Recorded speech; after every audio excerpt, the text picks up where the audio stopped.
ओम नमो भगवते वासुदेवाय। भागवत पुराण दशम स्कंद 39वां अध्याय।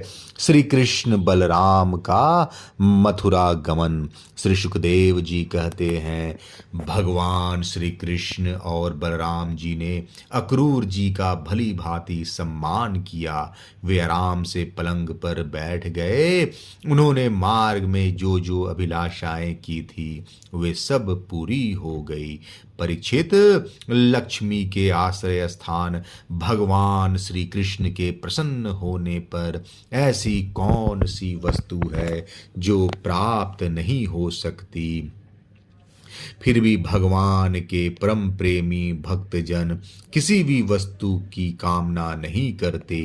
देवकी नंदन भगवान श्री कृष्ण ने सायंकाल का भोजन करने के बाद अक्रूर जी के पास जाकर अपने स्वजन संबंधियों के साथ कंस के व्यवहार और उसके अगले कार्यक्रम के संबंध में पूछा। भगवान श्री कृष्ण ने कहा, चाचा जी, आपका हृदय बड़ा शुद्ध है। आपको यात्रा में कोई कष्ट तो नहीं हुआ। स्वागत है। मैं आपकी मंगल कामना करता हूँ। मथुरा के हमारे आत्मीय सुहृद, कुटुंबी तथा अन्य संबंधी सब कुशल और स्वस्थ है ना। हमारा नाम मात्र का मामा कंस तो हमारे कुल के लिए एक भयंकर व्याधि है। जब तक उसकी बढ़ती हो रही है तब तक हम अपने वंश वालों और उनके बाल बच्चों का कुशल मंगल क्या पूछें। चाचा जी, हमारे लिए यह बड़े खेद की बात है कि मेरे ही कारण मेरे निरपराध और सदाचारी माता पिता को अनेकों प्रकार की यातनाएं झेलनी पड़ी, तरह तरह के कष्ट उठाने पड़े, और तो क्या कहूँ, मेरे ही कारण उन्हें हथकड़ी बेड़ी से जड़कर जेल में डाल दिया गया तथा मेरे ही कारण उनके बच्चे भी मार डाले गए। मैं बहुत दिनों से चाहता था कि आप लोगों में से किसी न किसी का दर्शन हो। यह बड़े सौभाग्य की बात है कि आज मेरी वह अभिलाषा पूरी हो गई। सौम्य स्वभाव चाचा जी, अब आप कृपा करके यह बतलाइए कि आपका शुभागमन किस निमित्त से हुआ है। श्री सुखदेव जी कहते हैं, परीक्षित, जब भगवान श्री कृष्ण ने अक्रूर जी से इस प्रकार प्रश्न किया तब उन्होंने बतलाया कि कंस ने तो सभी यदुवंशियों से घोर वैर ठान रखा है। वह वसुदेव जी को मार डालने का भी उद्यम कर चुका है। अक्रूर जी ने कंस का संदेश और जिस उद्देश्य से उसने स्वयं अक्रूर जी को दूत बनाकर भेजा था और नारद जी ने जिस प्रकार वसुदेव जी के घर श्री कृष्ण के जन्म लेने का वृतांत उसको बता दिया था, सो सब कह सुनाया। अक्रूर जी की यह बात सुनकर विपक्षी शत्रुओं का दमन करने वाले भगवान श्री कृष्ण और बलराम जी हंसने लगे और इसके बाद उन्होंने अपने पिता नंद जी को कंस की आज्ञा सुना दी। तब नंद बाबा ने सब गोपों को आज्ञा दी कि सारा गोरस एकत्र करो, भेंट की सामग्री ले लो और छकड़े जोड़ो। कल प्रातः काल ही हम सब मथुरा की यात्रा करेंगे और वहां चलकर राजा कंस को गोरस देंगे। वहां एक बहुत बड़ा उत्सव हो रहा है। उसे देखने के लिए देश की सारी प्रजा इकट्ठी हो रही है, हम लोग भी उसे देखेंगे। नंद बाबा ने गांव के कोतवाल के द्वारा यह घोषणा सारे ब्रज में करवा दी। परीक्षित, जब गोपियों ने सुना कि हमारे मनमोहन श्याम सुंदर और गौर सुंदर बलराम जी को मथुरा ले जाने के लिए अक्रूर जी व्रज में आए हैं, तब उनके हृदय में बड़ी व्यथा हुई, वे व्याकुल हो गई। भगवान श्री कृष्ण के मथुरा जाने की बात सुनते ही बहुतों के हृदय में ऐसी जलन हुई कि गर्म सांसें चलने लगी, मुख कमल कुम्हला गया और बहुतों की ऐसी दशा हुई, वे इस प्रकार अचेत हो गई कि उन्हें खिसकी सी हुई ओढ़नी, गिरते हुए कंगन और ढीले हुए जूड़ों तक का पता न रहा। भगवान के स्वरूप का ध्यान आते ही बहुत सी गोपियों की चित्तवृत्तियां सर्वथा निवृत्त हो गई, मानो वे समाधिस्थ आत्मा में स्थित हो गई हों और उन्हें अपने शरीर और संसार का कुछ ध्यान ही न रहा। बहुत सी गोपियों के सामने भगवान श्री कृष्ण का प्रेम, उनकी मंद मंद मुस्कान और हृदय को स्पर्श करने वाली विचित्र पदों से युक्त मधुर वाणी नाचने लगी, वे उसमें तल्लीन हो गई, मोहित हो गई। गोपियां मन ही मन भगवान की लटकीली चाल, भाव भंगी, प्रेम भरी मुस्कान, चितवन, सारे शोकों को मिटा देने वाली ठिठोलियां तथा उदारता भरी लीलाओं का चिंतन करने लगी और उनके विरह की भय से कातर हो गई। उनका हृदय, उनका जीवन, सब कुछ भगवान के प्रति समर्पित था। उनकी आंखों से आंसू बह रहे थे। वे झुंड की झुंड इकट्ठी होकर इस प्रकार कहने लगी। गोपियों ने कहा, धन्य हो विधाता, तुम सब कुछ विधान तो करते हो, परंतु तुम्हारे हृदय में दया का लेश भी नहीं है। पहले तो तुम सौहार्द और प्रेम से जगत के प्राणियों को एक दूसरे के साथ जोड़ देते हो, उन्हें आपस में एक कर देते हो, मिला देते हो, परंतु अभी उनकी आशा अभिलाषाएं पूरी भी नहीं हो पाती, वे तृप्त भी नहीं हो पाते कि तुम उन्हें व्यर्थ ही अलग अलग कर देते हो। सच है, तुम्हारा यह खिलवाड़ बच्चों के खेल की तरह व्यर्थ ही है। यह कितने दुख की बात है विधाता, तुमने पहले हमें प्रेम का वितरण करने वाले श्याम सुंदर का मुख कमल दिखलाया। कितना सुंदर है वह, काले काले घुंघराले बाल कपोलों पर झलक रहे हैं, मरकत मणि से चिकने सुगंधित कपोल और तोते की चोंच सी सुंदर नासिका तथा अधरों पर मंद मंद मुस्कान की सुंदर रेखा, जो सारे शोकों को तत्क्षण भगा देती है। विधाता, तुमने एक बार तो हमें वह परम सुंदर मुख कमल दिखाया है और अब उसे ही हमारी आंखों से ओझल कर रहे हो। सचमुच तुम्हारी यह करतूत बहुत ही अनुचित है।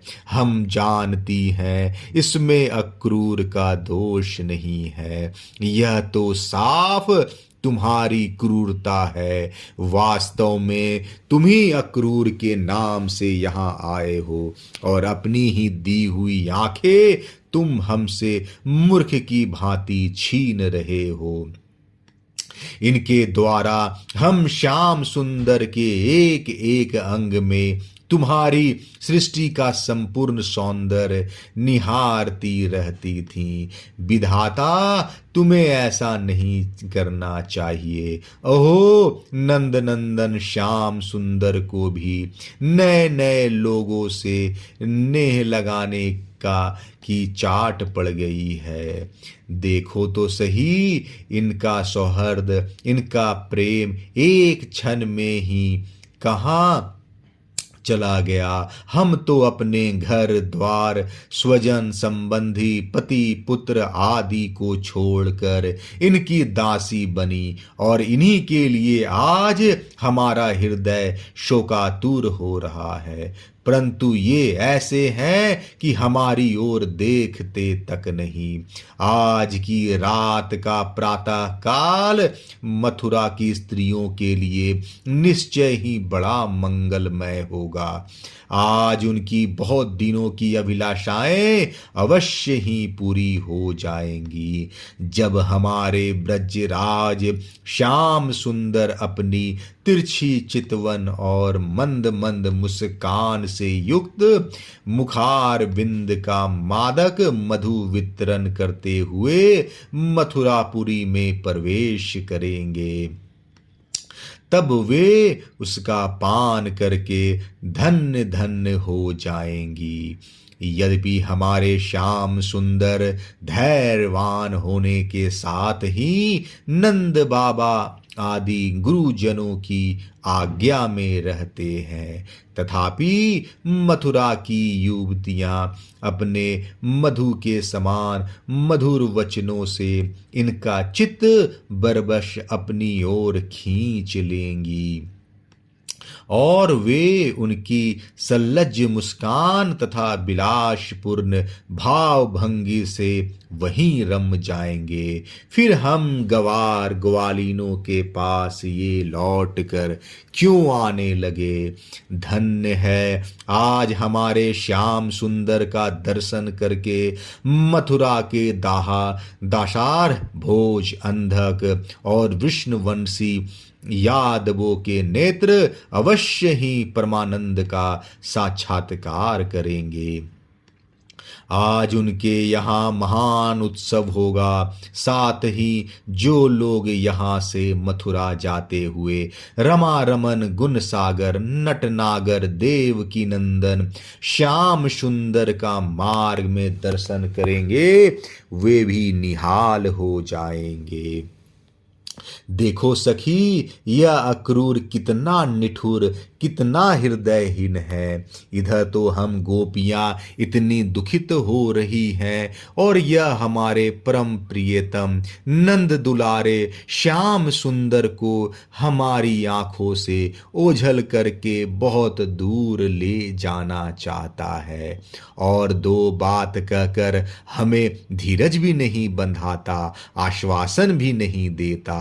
सचमुच ऐसे अत्यंत क्रूर पुरुष का अक्रूर नाम नहीं होना चाहिए था।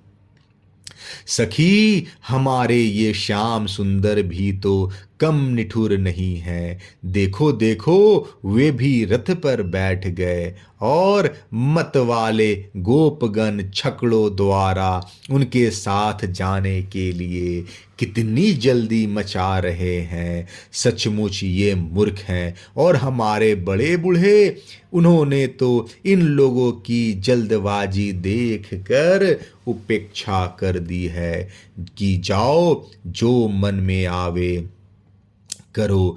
अब हम क्या करें। आज विधाता सर्वथा हमारी प्रतिकूल चेष्टा कर रहा है।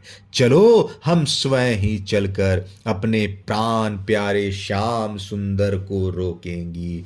कुल के बड़े बूढ़े और बंधुजन हमारा क्या कर लेंगे। अरे सखी, हम माधे क्षण के लिए भी प्राण बल्लभ नंद नंदन का संग छोड़ने में असमर्थ थी। आज हमारे दुर्भाग्य से हमारे सामने उनका वियोग उपस्थित करके हमारे चित्त को विनिष्ट एवं व्याकुल कर दिया है। सखियों, जिनकी प्रेम भरी मनोहर मुस्कान, रहस्य की मीठी मीठी बातें, विलासपूर्ण चितवन और प्रेम लिंगन से हमने रास लीला की वो रात्रियां, जो बहुत विशाल थी, एक क्षण के समान बिता दी थी। अब भला उनके बिना हम उन्हीं की दी हुई अपार विरह व्यथा का पार कैसे पावेंगी। एक दिन की नहीं, प्रतिदिन की बात है। सायंकाल में प्रतिदिन वे ग्वाल बालों से घिरे हुए बलराम जी के साथ वन से गौएं चरा कर लौटते हैं। उनकी काली काली घुंघराली अलके और गले की पुष्पहार गौओं के खुर की रज से ढके रहते हैं। वे बांसुरी बजाते हुए अपनी मंद मंद मुस्कान और तिरछी चितवन से देख देख कर हमारे हृदय को वेद डालते हैं। उनके बिना भला हम कैसे जी सकेंगी। श्री सुखदेव जी कहते हैं, परीक्षित, गोपियां वाणी से तो इस प्रकार कह रही थी, परंतु उनका एक एक मनोभाव भगवान श्री कृष्ण का स्पर्श, उनका आलिंगन कर रहा था। वे विरह की संभावना से अत्यंत व्याकुल हो गई और लाज छोड़कर हे गोविंद, हे दामोदर, हे माधव, इस प्रकार ऊंची आवाज से पुकार पुकार कर सुललित स्वर से रोने लगी। गोपियां इस प्रकार रो रही थी। रोते रोते सारी रात बीत गई। सूर्योदय हुआ। अक्रूर जी संध्या वंदन आदि नित्य कर्मों से निवृत्त होकर रथ पर सवार हुए और उसे हाँक ले चले। नंद बाबा आदि गोपों ने भी दूध, दही, मक्खन, घी आदि से भरे मटके और भेंट की बहुत सी सामग्रियां ले ली तथा वे छकड़ों पर चढ़कर उनके पीछे पीछे चले। इसी समय अनुराग के रंग में रंगी हुई गोपियां अपने प्राण प्यारे श्री कृष्ण के पास गई और उनकी चितवन, मुस्कान आदि निरख कर कुछ कुछ सुखी हुई। अब वे अपने प्रियतम श्याम सुंदर से कुछ संदेश पाने की आकांक्षा से वहीं खड़ी हो गई। यदुवंश शिरोमणि भगवान श्री कृष्ण ने देखा कि मेरे मथुरा जाने से गोपियों के हृदय में बड़ी जलन हो रही है, वे संतप्त हो रही हैं। तब उन्होंने दूत के द्वारा मैं आऊंगा यह प्रेम संदेश भेजकर उन्हें धीरज बंधाया। गोपियों को जब तक रथ की ध्वजा और पहियों से उड़ती हुई धूल दिखती रही, तब तक उनके शरीर चित्र लिखित से वहीं ज्यों के त्यों खड़े रहे। परंतु उन्होंने अपना चित्त तो मनमोहन प्राण वल्लभ श्री कृष्ण के साथ ही भेज दिया था। अभी उनके मन में आशा थी कि शायद श्री कृष्ण कुछ दूर जाकर लौट आए, परंतु जब नहीं लौटे तब वे निराश हो गई और अपने अपने घर चली आई। परीक्षित, वे रात दिन अपने प्यारे श्याम सुंदर की लीलाओं का गान करती रहती और इस प्रकार अपने शोक संताप को हल्का करती। परीक्षित, इधर भगवान श्री कृष्ण भी बलराम जी और अक्रूर जी के साथ वायु के समान वेग वाले रथ पर सवार होकर पाप नाशिनी यमुना जी के किनारे जा पहुँचे। वहाँ उन लोगों ने हाथ मुंह धोकर यमुना जी का मरकतमणि के समान नीला और अमृत के समान मीठा जल पिया। इसके बाद बलराम जी के साथ भगवान वृक्षों के झुरमुट में खड़े रथ पर सवार हो गए। अक्रूर जी ने दोनों भाइयों को रथ पर बैठाकर उनसे आज्ञा ली और यमुना जी के कुंड अनंत तीर्थ या ब्रह्मार्द पर आकर वे विधि पूर्वक स्नान करने लगे। उस कुंड में स्नान करने के बाद वे जल में डुबकी लगाकर गायत्री का जप करने लगे। उसी समय जल के भीतर अक्रूर जी ने देखा कि श्री कृष्ण और बलराम दोनों भाई एक साथ ही बैठे हुए हैं। अब उनके मन में यह शंका हुई कि वसुदेव जी के पुत्रों तो मैं अभी अभी रथ पर बैठा आया हूँ, अब वे यहाँ जल में कैसे आ गए? जब यहाँ है तो शायद रथ पर नहीं होंगे। ऐसा सोचकर उन्होंने सिर बाहर निकाल कर देखा, वे उस रथ पर पूर्ववत बैठे हुए थे। उन्होंने यह सोचकर कि मैंने उन्हें जो जल में देखा था वह भ्रम ही रहा होगा, फिर डुबकी लगाई, परंतु फिर उन्होंने वहां भी देखा कि साक्षात अनंत देव श्री शेष जी विराजमान हैं और सिद्ध चारण गंधर्व एवं असुर अपने अपने सिर झुकाकर उनकी स्तुति कर रहे हैं। शेष जी के 1000 सिर हैं और प्रत्येक फन पर मुकुट सुशोभित है। कमल नाभ के समान उज्ज्वल शरीर पर नीलांबर धारण किए हुए हैं और उनकी ऐसी शोभा हो रही है मानो सहस्त्र शिखरों से युक्त श्वेतगिरी कैलाश शोभायमान हो। अक्रूर जी ने देखा कि शेष जी के गोद में श्याम मेघ के समान घन श्याम विराजमान हो रहे हैं।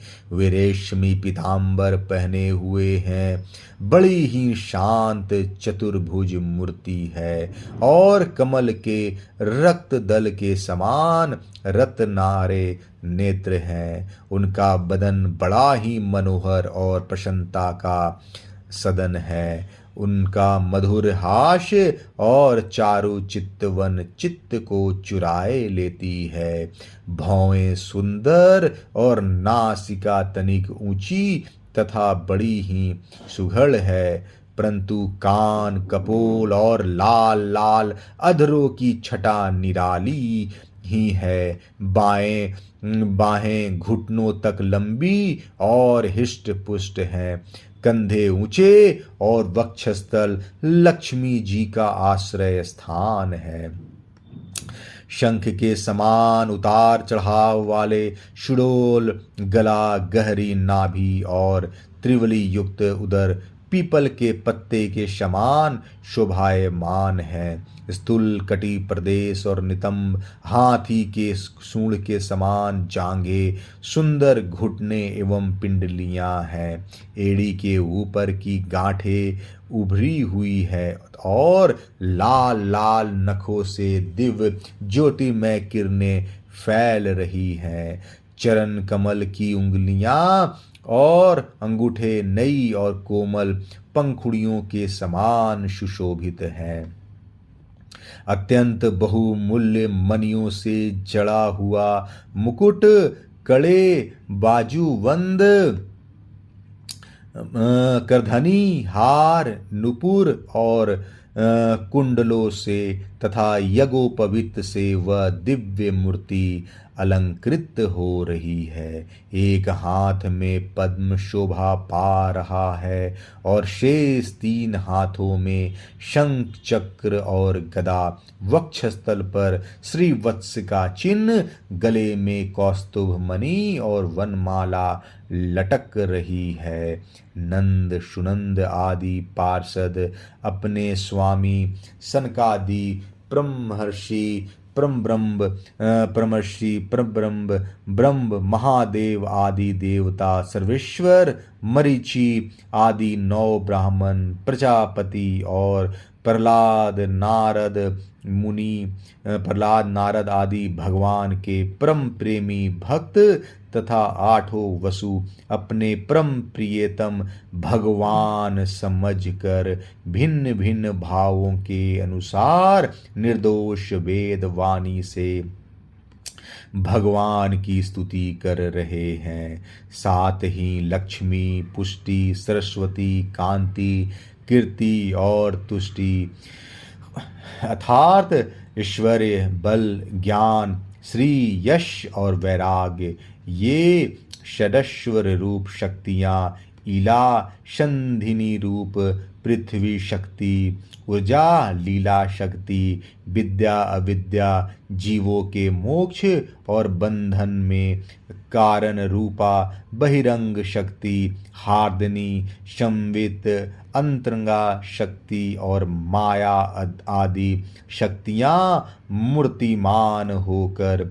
उनकी सेवा कर रही हैं। भगवान की यह झांकी निरख कर अक्रूर जी का हृदय परमानंद से लबालब भर गया। उन्हें परम भक्ति प्राप्त हो गई। सारा शरीर हर्षावेश से पुलकित हो गया। प्रेम भाव का उद्रेक होने से उनके नेत्र आंसू से भर गए। अब अक्रूर जी ने अपना साहस बटोर कर भगवान के चरणों में सिर रखकर प्रणाम किया और वे उसके बाद हाथ जोड़कर बड़ी सावधानी से धीरे धीरे गदगद स्वर से भगवान की स्तुति करने लगे। 39वां अध्याय समाप्त। जय श्री कृष्णा।